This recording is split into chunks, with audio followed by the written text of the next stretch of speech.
এই যে আমার মেয়েকে দেখো ঘুরে ঘাড়ে এসে এখন কোথা থেকে কি একটা নোংরা কাটির মতো নিয়ে এসছে, সেইটাকে এখন চব্বচস্য করে খাচ্ছে জানো, কি বলবো। আর বাইরের অবস্থা দেখো আজকে কীরকম ঝড়ের মতো হচ্ছে, একদম মনে হচ্ছে যেন এই বর্ষা প্রায় এসেই গেল বোধ হয়। তাই কি বৃষ্টি হবে? বৃষ্টি কিন্তু হবে না, শুধু হাওয়ার ওপরেই আছে। ঘরের ভেতরে তেমনি গরম, এই বাইরেই যাই হাওয়া একটু চোখের দেখা দেখছি। আর ভাবলাম তোমাদেরকেও একটু দেখাই যে আমরা এইটুকুই পেয়েছি, বৃষ্টি না পেয়ে হাওয়া পেয়েছি। আর আমার এই চাদর টাদর সব শুকোতে দিয়ে গেছি। Hey everyone, good morning, welcome to my channel. আমি মুন, আর আশা করব তোমরা সবাই ভালো আছো, সুস্থ আছো। আজকে হচ্ছে 18th অফ জুন আর এখন বাজে 8:40। একটু দেরি করেই আজকে ক্যামেরাটা অন করলাম, আর একদম প্রথম শুরুটাই করেছি কিন্তু ম্যাগির দুষ্টুমি দিয়ে। কোথা থেকে একটা কি কালো মতো তুলে নিয়ে এসেছে জানো, সেইটা নিয়ে চিবোতে বসেছিল, কিছুতেই মুখ থেকে বার করতে পারলাম না, লেজ নাড়ছে আর সেটাকে আমায় দেখাচ্ছে। প্রথমে খেয়াল করিনি, তারপরে আমাকে দেখিয়ে দেখিয়ে ওটাকে ছিঁড়লো। এবার আমি ওর মানে ট্যাকটিস একটা আছে সেটা জানি। এবার আমি যদি ওটা পেছনে পড়ে যাই ওর মুখ থেকে নেওয়ার জন্যে, তাহলে কি হবে, ও ওটা গিলে নেবে। আর আমি যদি ওকে ইগনোর করি যে যা খুশি করে করুক, আমি দেখবো না, তখনও ওটাকে ফেলে দিয়ে চলে আসে। আর ঠিক তাই, আমি ওটাকে ইগনোর করেছি, তোমাদেরকে একটু দেখালাম, তোমরা মজা পাবে সেই জন্যে। তারপরে আমি ইগনোর করে চলে এসেছি বারান্দায়, ফেলে দিয়েছে, দিয়ে চলে এসেছে মহিলা। আর বাইরে আজকে ফুরফুরে হাওয়া দিচ্ছে, আর ওয়েদারটা একদম প্রাক বর্ষা যেরকম হয় সেরকমই আছে। কিন্তু এতটা আশা রাখছি না, কেননা অনেকবার ঠকছি তো। অনেক জায়গায় শুনছি বৃষ্টি এসে গেছে, কিন্তু আমাদের এখানে হচ্ছে আর না। তাই জন্যে ঠিক ভরসা করে মানে বিশ্বাস করতে পারছি না যাকে বলে। মনে হচ্ছে হবে এবার, কেননা আকাশের অবস্থা দেখে তাই মনে হচ্ছে। মানে অভিজ্ঞতার থেকে যা বুঝছি যে এরকম ওয়েদারটা থাকতে থাকতেই বর্ষা নাবে। কিন্তু তাও জানো তো, এখন তো সবই পাল্টে গেছে, অভিজ্ঞতাগুলো আর কাজে লাগে না। আর আমি আজকে মানে শুনেছিলাম বুধবার থেকে বর্ষা আসবে, তাই জন্যে চটপট আমার বিছানার চাদরটাকে কেচে দিয়েছি। দেখলে তোমরা শুকোচ্ছে, তো আশা করছি শুকিয়ে যাবে। এক্ষুনি তো আর বৃষ্টির ব্যাপার নেই, এই হাওয়া চলতে চলতে আমার এগুলো শুকিয়ে যাবে।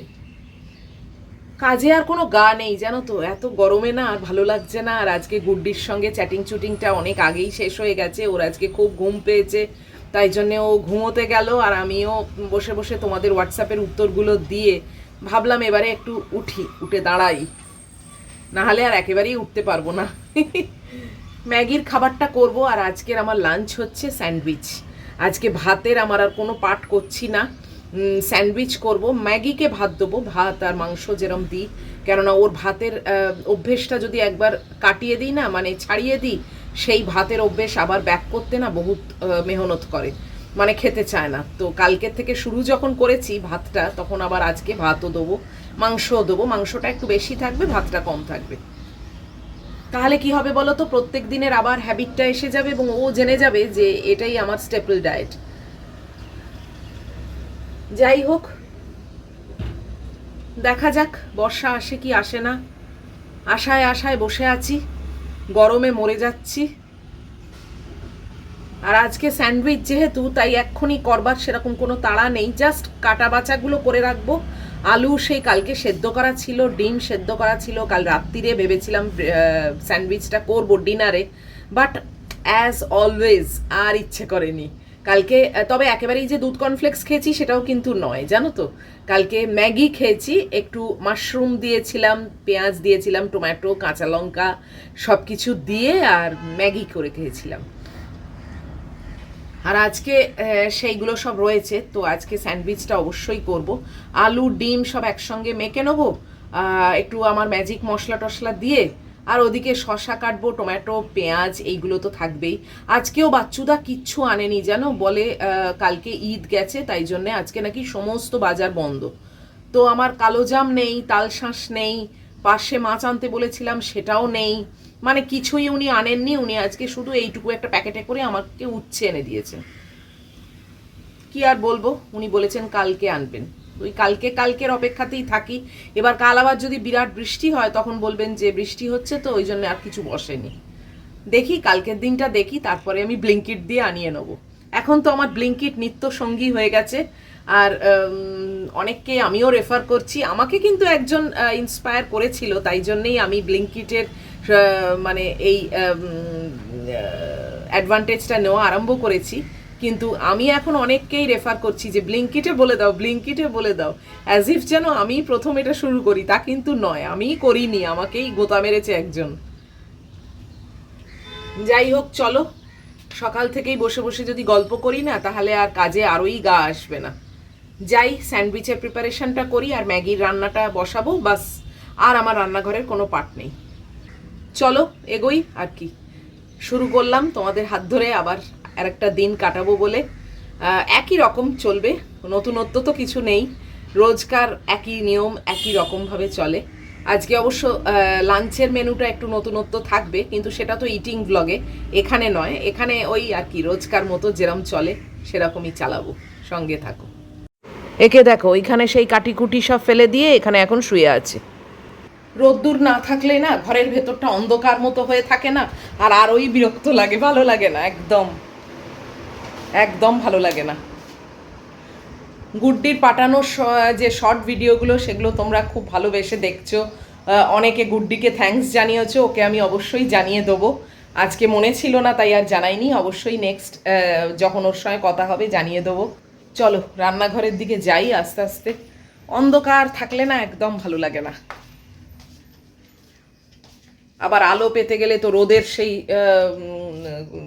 গরমের যন্ত্রণা, রোদের হলকা, সেগুলোকে আবার সহ্য করতে হবে। কোন দিকে যাই বলো তো? ওই যে আমার পায়রা সন্তান ছুটতে চলে এলো, কোথায় ছিল কে জানে, ঝপাং করে এসে বসলো এখানে। চলো ওকেও খেতে দিই আর রান্নাঘরের কাজ শুরু করি। আজকে রান্নাঘরের এখনো অবধি শুনশান অবস্থা, কিছুই হয়নি। আর এই যে বাচ্চুদা শুধু একটু উচ্ছে দিয়ে গেছে। চলো আরম্ভ করি। ম্যাগির মাংসটা আর ভাতটা বসিয়ে দিয়ে আমি এদিকে স্যালাডের সরঞ্জামগুলো ভাবলাম কেটে নিই, এগুলো রেডি করে রাখি, খাওয়ার সময় জাস্ট পাউরুটির ভেতরে দিয়ে আর রেডি করে ফেলবো, কেননা তখন আর এইসব করতে আর একদমই ভালো লাগবে না। কিছুই নয়, ওই পেঁয়াজ একটু গোল গোল করে কাটছি, শসা কাটলাম, আর টমেটো হাফ কাটাই ছিল, সেটাকেই কুচি করে নেবো। আর এদিকে আলু আর ডিমটাকে মেখে একটু মেয়নিজ দিয়ে ওই এগ স্যালাড টাইপের করে নেবো, পোটাটো এগ স্যালাড। এই দেখো, আলুটা কালকেই সেদ্ধ করা ছিল হাফ, একটা আলুর অর্ধেক অংশ, আর এই একটা ডিম, এটাকে মেখে নিচ্ছি। একটু নুন আর গোলমরিচ গুঁড়ো দেবো আর একটু মেয়নিজ দেবো, এই দিয়েই মাখবো। ভেবেছিলাম ম্যাজিক মশলা দেবো, বাট সেটা আর দিচ্ছি না, এই মেয়নিজটা দিয়েই মেখে নিচ্ছি। 9:10 হয়ে গেছে আর আমি স্যান্ডউইচের জাস্ট প্রিপারেশনটা করে রাখলাম। আসল স্যান্ডউইচটা খাওয়ার আগে করব। ওটা একটা পোটাটো আর এগের একটা স্যালাড টাইপের করে রাখলাম, মেয়নিজ দিয়ে আর গোলমরিচের গুঁড়ো আর অল্প একটু নুন, এই দিয়ে ওটা মেখে রাখলাম। আর শসা, টমেটো, পেঁয়াজ এইসব কেটে রাখলাম, দেখলে তো। খাওয়ার আগে ব্যবস্থাটা হবে। আর আমার রান্নাবান্নার কোনো পার্ট নেই। আর এখানে ম্যাগির মাংস হচ্ছে, ওর ভাতটা হয়ে গেছে। আজকে ওর মতো ছোট ভাত তো, মানে অল্প ভাত, তাই জন্য তাড়াতাড়ি হয়ে গেছে। আমি এখন ব্রেকফাস্টের জন্যে ফল পাকড় কাটবো, আর দেখি একটা ডিমের অমলেট যদি করি তো করব, করে আর বাইরে চলে যাচ্ছি। আর আমার কাজকর্ম সকালের মতো কিছু নেই। আর এই যে আমার পায়রা সন্তান খেপে খেপে আসছে, আর এই নিয়ে প্রায় 4-5বার ওদের খাওয়া হয়ে গেল।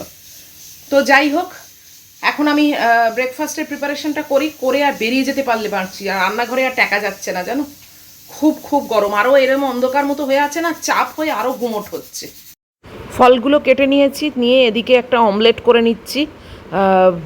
রোজই ভাবি অমলেট খাবো, আর খাওয়ার হয় না। আর এই যে ফলগুলো কেটে নিয়েছি, এতে এই দই দিয়ে দিলাম, আর একটু আমন্ডস কেটেছি, সেই আমন্ডসগুলো ভেজানো ছিল আসলে, এগুলো ওপর থেকে দিয়ে দিলাম। খেতে কিন্তু বেশ ভালোই লাগে। ডিমটাও আমার হয়ে গেছে, নাবিয়ে নিচ্ছি। আর ওদিকে আমার কুকার আর সব চাপাচুপি দিয়ে এই যে রেখে দিয়েছি, সব কাজ শেষ। 9:30 বাজে আর আমার সমস্ত কাজ শেষ, মানে রান্নাঘরের পাট একদম মেটিয়ে দিয়েছি। ভাতও গেলে নিয়েছি ম্যাগির, আর আলো ফালো নিভিয়ে দিলাম। উফ, পুরো বসতে গেছি। আর আজকে একটু তদারকি করেই ব্রেকফাস্টটা তৈরি করলাম, ফ্রুট স্যালাড করলাম আর ডিমের অমলেট। দেখলেই যেহেতু রান্নাবান্না নেই, হয় না, এক একদিন মনে হয় একটু বেশ ভালো করে একটু ব্রেকফাস্টটা খাই।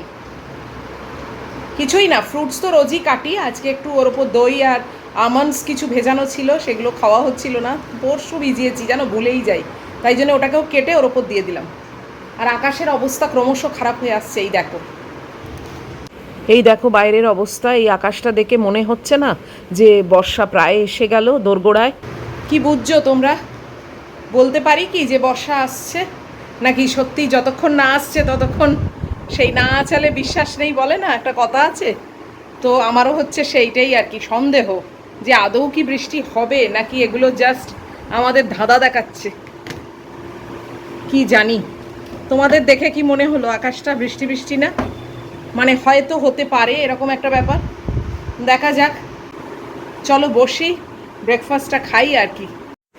এই যে ফ্রুট স্যালাডটা ভালো করে মেখে নিচ্ছি, তখন তো আর মাখিনি, দইটা জাস্ট অ্যাড করে দিয়েছিলাম। আর এইখানে ডিমের অমলেটটা আবার ছিঁড়েও গেছে। অনেকদিন পরে ফ্রুট স্যালাড করলাম। আর ফ্রুট স্যালাডটা না কি জানি আমার মিষ্টি দই দিয়ে খেতেই বেশি ভালো লাগে।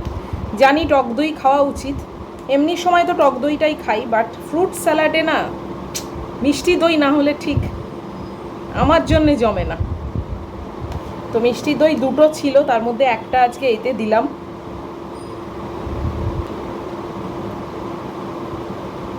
দারুণ, আমটা মিষ্টি আছে বলেই পুরো ব্যাপারটা টেস্টি হয়েছে, জানো তো? এর মধ্যে আমটা যদি টক হতো না, পুরো মাটি হয়ে যেত। তোমরা কারা কারা এরকম ফ্রুট স্যালাড করে খাও আমাকে জানিও। ছোটবেলায় আমি খুব খেতাম, মা এরকম বড় একটা বলে করে করতো, নিজের বাবার আমার তিনজনের এক বাটি করে হতো, মানে প্রায় রোজই।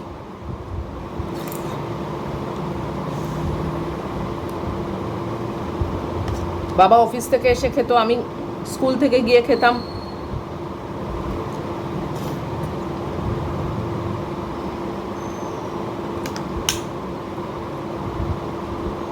আর মা খেত বাবার সঙ্গে বসে। পুরো ছবির মতো ভাসছে সেই সব মুহূর্তগুলো, সেই সব দিনগুলো। কালকে 19 জুন, দেখতে দেখতে 8 মাস পার হয়ে গেল মাকে ছাড়া। কীরকমভাবে দিনগুলো চলে যাচ্ছে। আগে কখনো ভাবিনি যে মাকে ছাড়া থাকা যায়, বাঁচতে পারবো, থাকতে পারবো। এখন দেখো, এটাই যেন নর্মাল লাইফ হয়ে গেছে। যদিও মনের মধ্যে সব সময় আছে, প্রায়শই ভীষণভাবে মিস করি, কিন্তু তাও দিনগুলো তো কেটে যাচ্ছে, তাই না? কাঞ্চনজঙ্ঘা এক্সপ্রেসের একটা বিশাল বড় অ্যাক্সিডেন্ট হয়েছে, নিশ্চয়ই তোমরা শুনেছ। ভেরি ভেরি স্যাড, খুবই প্যাথেটিক ব্যাপার। কত মানুষ মারা গেল বলো তো, শুধু শুধু, মানে এইগুলোকেই বলে নিয়তি। মানে শরীর খারাপ হলো, বয়স হলো, তারপরে মারা গেল, সেটা একটা অ্যাকসেপ্টেবল। বাট এই জিনিসগুলো না সত্যি আনঅ্যাকসেপ্টেবল। যেরকম অ্যাক্সিডেন্টের কবলে পড়তে হলো এবং প্রাণটা চলে গেল, বাড়ির লোকেদের কীরকম অবস্থা। বিদিশা তো আমায় কালকে খবর দিল, এমন একজন আছে যে মানে একটি ছেলে, সে তার বাবার মানে বাবা মারা গেছে, বাবার কাজ করতে আসছিল, জানো, ছেলেটি মারা গেল। মানে বলো, এবার অনেকে বলবে বাবা টেনে নিল, এই নিল, এইগুলো তো যুক্তিহীন কথা। কিন্তু তার বাড়ির কি অবস্থা, তার মায়ের, মানে মা যদি বেঁচে থাকেন তাহলে তার মায়ের কি অবস্থা। স্বামীকেও হারালো, আবার ছেলেটাও চলে গেল। মানে কি যে হচ্ছে না, কি করে যে একটা মালগাড়ির সঙ্গে ধাক্কা লাগলো, কি যে সিগন্যাল সিস্টেম, এগুলো মানে আমি বুঝতে পারি না। আর মানে ব্যাপারটা কি বলো তো, ল অ্যান্ড অর্ডারটা না সেরকম স্ট্রং নয় যে এগুলো কেন হবে। এইটার মানে ইনভেস্টিগেশন নিশ্চয়ই হবে, কিন্তু সেই জোরদার না শাস্তির ব্যাপারটা নেই, যে কারণে না এই রিপিটেশন কিন্তু ভবিষ্যতে আবারও হবে, এবং আগেও হয়েছে। এই সিগন্যালের গণ্ডগোল, তার জন্য অ্যাক্সিডেন্ট, এটা কিন্তু নতুন ব্যাপার নয়, আগেও হয়েছে এবং আগামী দিনেও হবে। এর কোনো একটা যে বিহিত করে দেওয়া, একটা যে মানে দি এন্ড, সেইভাবে যে ল অ্যান্ড অর্ডারটাকে শক্তপোক্ত করা, সেটাতেই কিন্তু আমাদের এখানে অনেক গলতি আছে, অনেক গলতি আছে। এবার মারা যাওয়ার ফ্যামিলিকে আমি আজকে 1 লাখ টাকা দিয়ে দিলাম, কালকে 5 লাখ টাকা দিয়ে দিলাম, ওটা কিন্তু সত্যি কোনো কাজের না। 1 লাখ টাকা দিলে কি ছেলেটা ফিরে আসবে? 5 লাখ টাকা পেলে কি ছেলেটা ফিরে আসবে? এগুলো বোকা বোকা কথা না? তারপরেও কতদূর কে কি পাচ্ছে না পাচ্ছে সেটাও একটা জিজ্ঞাসার চিহ্ন থেকেই যায়, সেই দিকে আমি আর কথা এগোচ্ছি না। কিন্তু ধরে নিলাম সে পাচ্ছে, তার হাতে গিয়ে 2 লাখ টাকা দেওয়া হলো, তাতে কি সব দুঃখ মুছে গেল? ছেলেটা কি বাড়িতে ফিরে এলো? কিছুই তো হলো না, না? টাকা দিয়ে কিন্তু সব কিছু ফিরিয়ে আনা যায় না।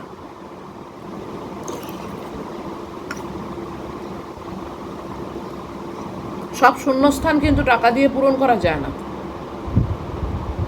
আর ফার্দার যাতে এই অ্যাক্সিডেন্টটা না হয় সেখানে যদি কড়াকড়ি করা হয় বা সেইভাবে যদি একটা শাস্তির ব্যাপার করা হয়, তাহলে মানুষের ভয় থাকবে, ভবিষ্যতে এই সিগন্যাল গন্ডগোল বা এই নেগলিজেন্স এইগুলো থাকবে না।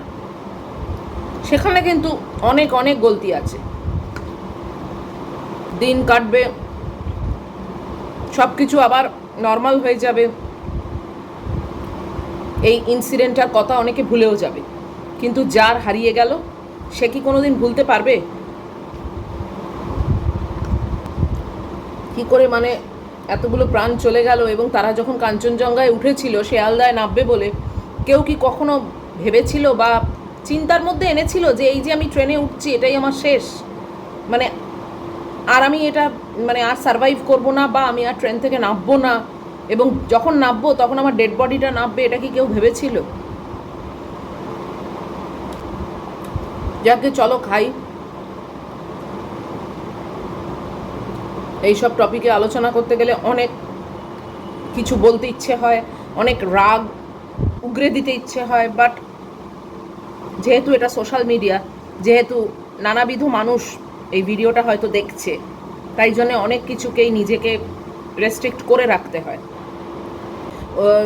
যাদের হাতে ক্ষমতা আছে, যাদের রেস্ট্রিক্ট করবার কোনো দরকার নেই, তারা কিন্তু এই সব ব্যাপার নিয়ে ভাবনা চিন্তা করতেই পারে এবং এগুলো একেবারে পার্মানেন্টলি স্টপ করে দেওয়ার মতো ব্যবস্থা নিতেই পারে।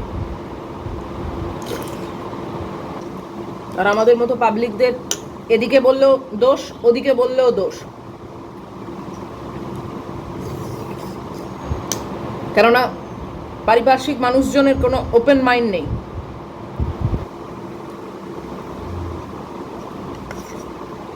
মনটা বড্ড সংকীর্ণ, চিন্তাধারাটা বড্ড ন্যারো, খুব ছোট, ওয়াইড অ্যাঙ্গেলে চিন্তা করে না। যাকে চলো খাওয়া দাওয়া সেরে নিই, তারপর চান করব। আকাশের অবস্থাটা মোটেই ভালো না, তারপরে আবার আসছি। আর এরকম অন্ধকার হয়ে থাকলে না ফ্যাব্রিকের কাজ করতেও অসুবিধে হয়। অন্ধকার মতো না আমার ওই দিককার আলোটা কেটে গিয়েই যত ঝামেলা হয়েছে, আর লাগাচ্ছিও না, দূর, শুধু শুধু চলে তো যায় না, তাই জন্যই আর লাগা মানে গা করছি না। 11:15 বাজে, চান করে বেরিয়ে এলাম। উফ, চান করে আজকাল চুল খুলে রাখতে পারছি না, জানো, এত গরম, বাপরে বাপ। চান করে গেছি, বাপরে। ম্যাগুকে খেতে দিয়ে দিয়েছি, এখনও টাইম হয়নি, এখন সবে ওই 11:15 মতো, তো দেরি আছে। 12টা নাগাদ ধরবো মহিলাকে, নাহলে না একবার দুবার তিনবার ফেল করতে হয় তাড়াতাড়ি। আর ভাত থেকে তো ওই জন্য আরও খেতে চায় না, পুরো মাংস থাকলে তাহলে খেয়ে নিত, তো ভাত আছে যখন তখন একটু ডিলে করতে চায়। তো ঠিক আছে, আমিও 12টা নাগাদই ওকে ধরবো, ফার্স্ট ট্রাইটা 12টায় দেবো। তো চলো এখন বসে বসে একটুখানি ব্যাগের কাজ করি, ব্যাগ অনেকগুলো অর্ডার আছে, তো সেই ব্যাগেরই কাজ করি। প্রায় 12টার দিকে কাঁটা যেতে আরম্ভ করেছে, আমি বসে গেছি ম্যাগিকে খাওয়াতে। 12টা বাজতে চললো, 12টার আগেই ম্যাগিকে ধরে খাইয়ে দিয়েছি, জানো তো, নাহলে এটা না অশান্তি লাগে। আর আমি এই যে বসে বসে এখন ফ্যাব্রিকের কাজ করছি। আউলের একটা অর্ডার আছে, তো আমি আউলটা আগে না করে সোহিনীর কুর্তিটা করেছিলাম, তো এখন ওই জন্য আউলটা করছি বসে। তো যাই হোক, এখন আমার খাওয়ার অনেক দেরি আছে, এখনও সবে 12টা বাজলো। ম্যাগি পুরো খেয়ে নিয়েছে, যদিও একটু প্রথমটা মানে নানা করছিল, মানে গররাজি ছিল আর কি, ভাত দেখে খুব একটা ইচ্ছে ছিল না, কিন্তু আলটিমেটলি সবটাই খেয়ে নিয়েছে।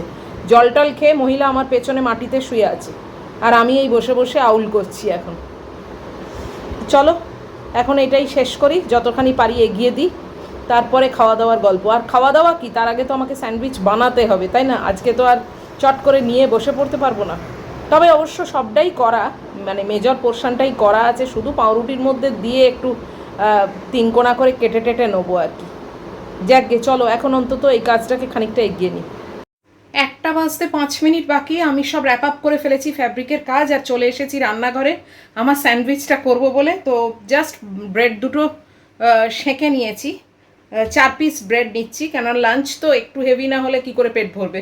তো 4টে পিস ওই ব্রাউন ব্রেড নিয়েছি আর এবারে ওই জাস্ট জিনিসগুলো মানে ভেতরে দেবো দিয়ে আর স্যান্ডউইচটা তৈরি করব। তো এই যে বাটার আর আগের থেকে বার করা ছিল না বলে সেটা তো শক্ত, তাই বাটার না দিয়ে একটুখানি মেয়োনিজ দিয়ে দিচ্ছি। আমার মেয়োনিজটা কিন্তু এগলেস ভেজ মেয়োনিজ। তো এই 4টে ব্রেড রেডি করলাম আর এই যে এগ আর পোট্যাটোর যে স্যালাডটা সেটা আগে দুটোতে দিয়ে দিচ্ছি, তার উপরে ওই শসা টমেটো পেঁয়াজ এইগুলো দিয়ে দেবো। আর আজকে ওই যে সুইট চিলি সস যেটা কিনেছিলাম সেইটা এতে দেওয়ার ইচ্ছে আছে, দেখি কেমন লাগে খেতে। একটু তো অন্যরকম হবেই, মিষ্টি মিষ্টি ঝালঝাল। ঝালঝাল অবশ্য হয় না, ওই সস আমি আগেও খেয়েছি, ভালো লাগে বেশ। এই যে দেখো অল্পই দিচ্ছি, বেশি দিচ্ছি না। দুটোতে দিয়ে এর উপরে আরেকটা ব্রেড দেবো, দিয়ে আর 3 কোণা করে কেটে নেবো। বাস আমার স্যান্ডউইচ রেডি আর কি। ভাগ্যিস সেইগুলো আগে সব রেডি করে রেখেছিলাম, এখন এই গরমের মধ্যে এত কিছু করতে হলে আর বোধহয় খেতামই না।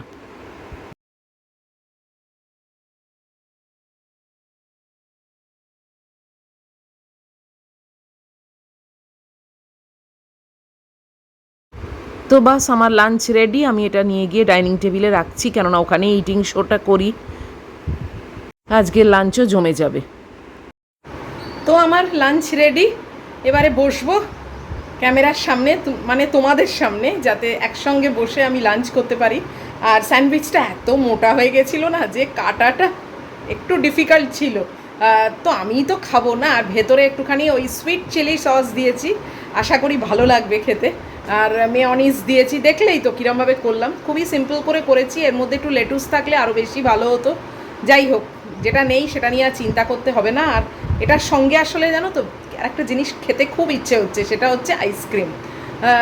ব্লিঙ্কিট থেকে আনিয়ে নিলে হতো, বাট যাই হোক, আইসক্রিম অত বেশি খাওয়া উচিত না, ফ্যাট হয়ে যাবে, তাই জন্যে ইচ্ছেটাকে একটু ওই করে রাখলাম আর কি। তো সাইডে রাখলাম। যাই হোক, তো চলো এবারে তো বসবো ইটিং শোটা করতে, তোমাদের সঙ্গে গল্প করতে করতে খাবো। তো এই ভ্লগটাকে এখন শেষ করে দিচ্ছি। যদি আজকের ভ্লগ তোমাদের ভালো লাগে তাহলে প্লিজ একটা লাইক শেয়ার কমেন্ট আর সাবস্ক্রাইব করো। পুরো পৌঁছতে গেছি, আমার যা অবস্থা। সব ঠিকঠাক থাকলে এই অবস্থাতেই আবার আসবো তোমাদের সামনে। টিল দেন তোমরা খুব ভালো থেকো, সাবধানে থেকো, লাভ ইউ অল।